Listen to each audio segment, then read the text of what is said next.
Thank you, Chief Bell. Through you, Mr. Chair, we did identify it as a threat to national security through the Provincial Operational Intelligence Bureau on or about the 7th of February.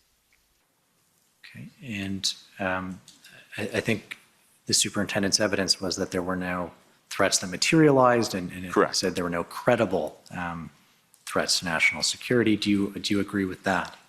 I do agree with that.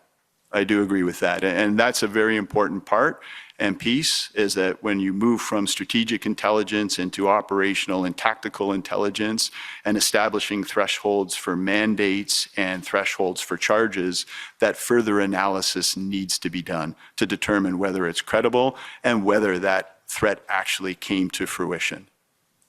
Okay.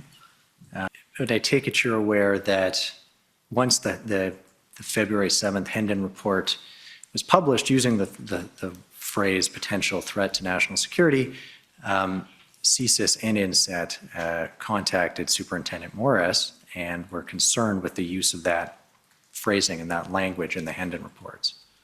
I'm not aware of who contacted who, but I certainly was assured that those conversations took place. And I think Superintendent Morris did a very eloquent job of explaining the intention of the Hendon reports. He is the foremost subject matter expert in this province as it relates to intelligence.